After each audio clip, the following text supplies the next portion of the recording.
Assalamualaikum warahmatullahi wabarakatuh.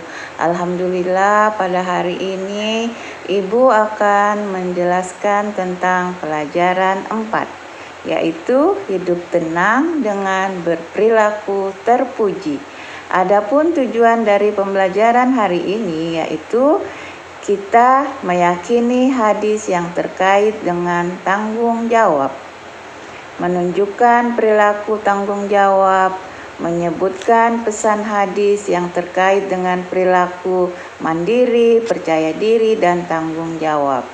Kemudian kita dapat menjelaskan pesan hadis yang terkait dengan perilaku tanggung jawab. Kita juga bisa menunjukkan contoh perilaku tanggung jawab. Dan tujuan yang terakhir adalah kita dapat mencontohkan perilaku tanggung jawab. Sebelum Ibu menjelaskan pengertian tanggung jawab, marilah kita mendengarkan lagu tentang perilaku terpuji. Perilaku yang terpuji sangat indah sekali. Perilaku tanggung jawab, hidup jadi beradab. Hindari sikap maksiat, yes. Berbanyaklah bertaubat.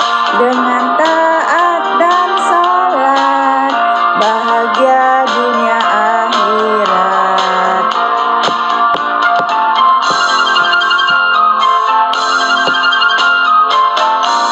Perilaku yang terpuji sangat indah sekali. Perilaku tanggung jawab, hidup jadi beradab. Hindari sikap maksiat, yes. Berbanyaklah bertaubat. Dengan taat dan salat, bahagia dunia akhirat. Nah, itu tadi adalah lagu perilaku terpuji ya. Semoga kita bisa bahagia dunia dan akhirat. Berperilaku terpuji akan mendatangkan kebaikan dari Allah Subhanahu wa Ta'ala. Berperilaku terpuji akan mendatangkan kebaikan bagi sesama. Setiap muslim yang taat dan berperilaku terpuji, hidupnya akan bahagia di dunia dan di akhirat.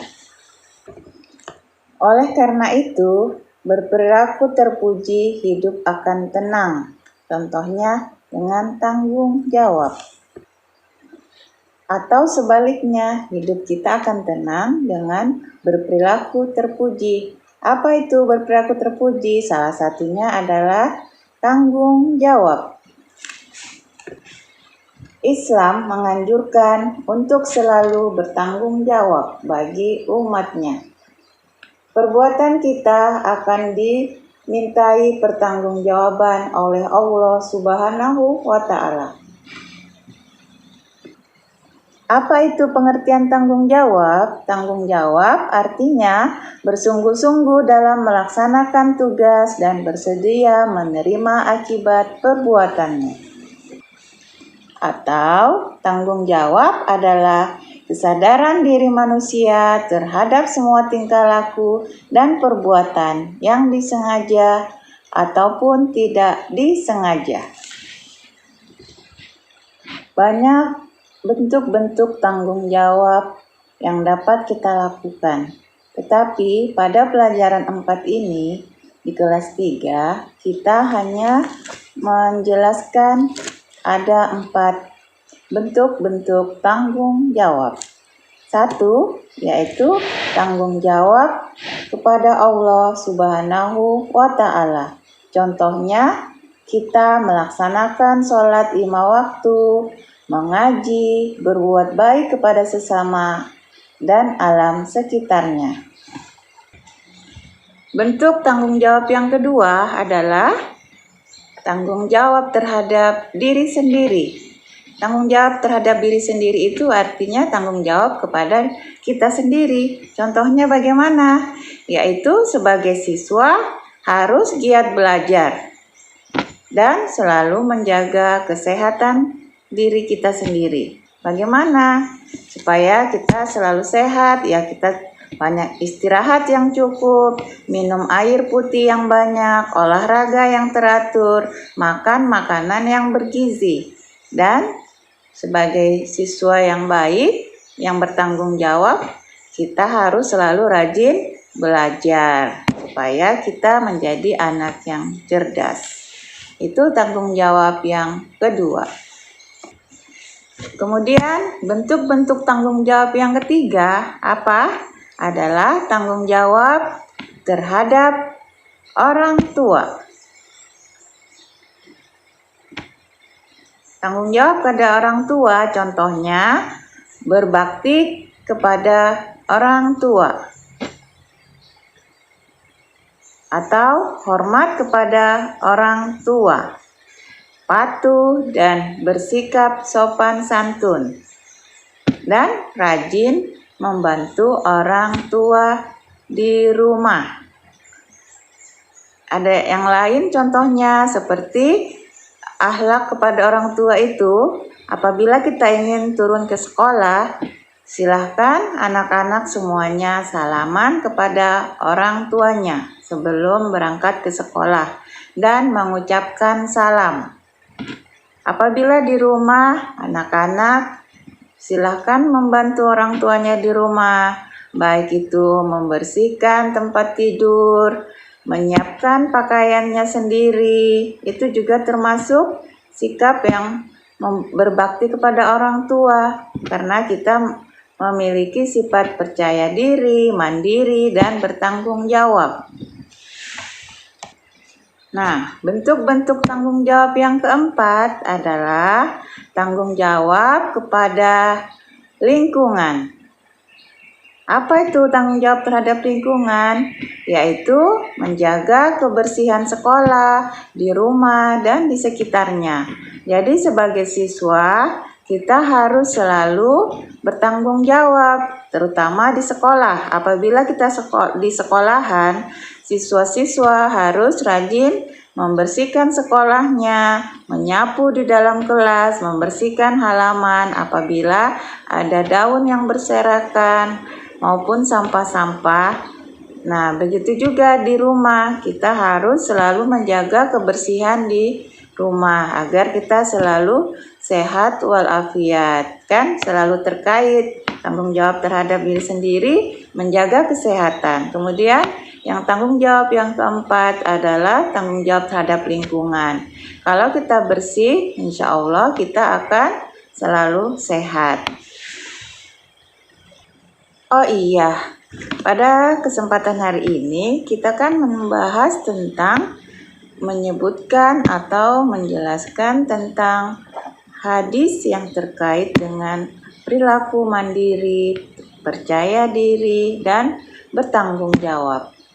Adapun hadisnya yang kesempatan hari ini Ibu akan sampaikan adalah hadis percaya diri yang berbunyi al-mu'minul qawiyyun khairu wa ahabbu ilallahi minal mu'minid dhaif, yang artinya mukmin yang kuat lebih baik dan lebih dicintai oleh Allah daripada mukmin yang lemah.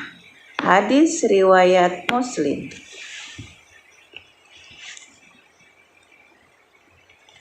Nah, hadis yang tadi tentang hadis percaya diri itu berpesan kepada kita siapa? Yaitu Allah. Allah berpesan kepada kita agar kita senantiasa menjadi mukmin yang lebih kuat.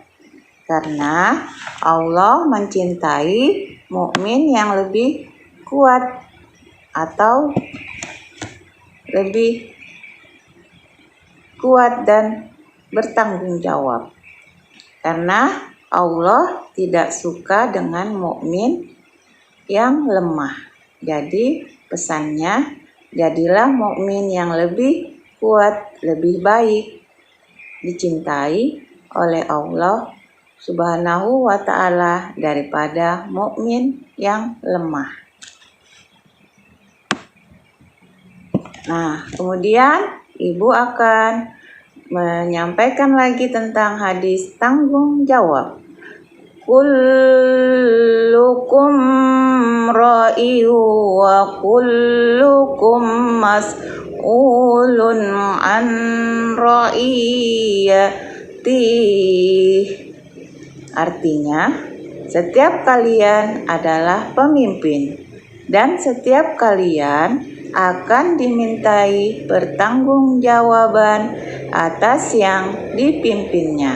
Jadi, kita ini adalah seorang pemimpin. Maksudnya pemimpin dalam diri kita sendiri, ya.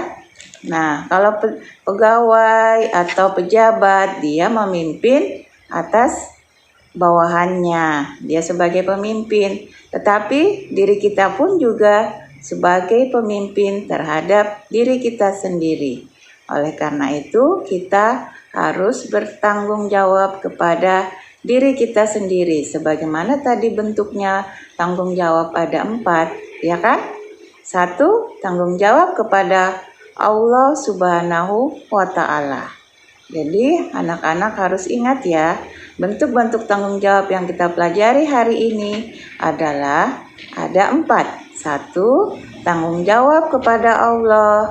Yang sebagai siswa kita harus rajin sholat, rajin mengaji, dan selalu berbuat baik kepada sesama dan juga alam sekitar. Yang kedua, tanggung jawab terhadap diri sendiri. Nah, contohnya kita harus selalu giat belajar dan selalu menjaga kesehatan. Yang ketiga, tanggung jawab terhadap orang tua. Berarti kita berbakti kepada orang tua, bersopan santun kepada orang tua, taat pada orang tua dan juga patuh, dan selalu rajin membantu orang tua. Yang keempat adalah tanggung jawab terhadap lingkungan, di sekolah, di rumah, maupun di alam sekitar. Nah, dimanapun kita berada, kita harus selalu bertanggung jawab. Seperti di sekolah, berarti kita bertanggung jawab untuk menjaga kebersihan di sekolahan. Itu yang tanggung jawab keempat. Terus, bertanggung jawab kebersihan di rumah dan di lingkungan. Nah, tanggung jawab kita juga di sekolahan adalah kita harus giat belajar. Ya kan? Supaya menjadi anak yang cerdas, anak yang pintar, dan kita harus selalu menjaga kesehatan diri kita agar kita senantiasa selalu sehat walafiat. Bukan hanya menjaga kesehatan, tetapi kita juga harus menjaga kebersihan diri kita, baik di lingkungan sekolah kita, di rumah maupun di alam sekitar kita, agar kita senantiasa hidup bersih. Sebagaimana judulnya pelajaran kita hari ini, yaitu pelajaran 4, hidup tenang dengan berperilaku terpuji. Ya kan? Apa tadi yang perilaku terpuji itu? Contohnya tanggung jawab. Nah, anak-anak harus tahu ya, salah satunya adalah tanggung jawab. Jadi, kita harus bertanggung jawab atas perbuatan yang telah kita lakukan. Nah, kita harus selalu bertanggung jawab, baik yang kita sengaja maupun yang tidak kita sengaja. Karena diri kita adalah sebagai pemimpin. Pemimpin bagi siapa? Pemimpin bagi diri kita sendiri. Jadi, kita harus bertanggung jawab karena Allah telah menyatakan kepada kita bahwa setiap kalian adalah pemimpin yang akan diminta pertanggungjawaban atas yang dipimpinnya. Nah, semoga pelajaran hari ini anak-anak dapat mengerti apa yang telah Ibu sampaikan. Semoga dapat bermanfaat ya. pada anak-anak semuanya dan dapat dipahami. Terima kasih. Ibu akhiri dengan ucapan alhamdulillahirabbil alamin. Assalamualaikum warahmatullahi wabarakatuh.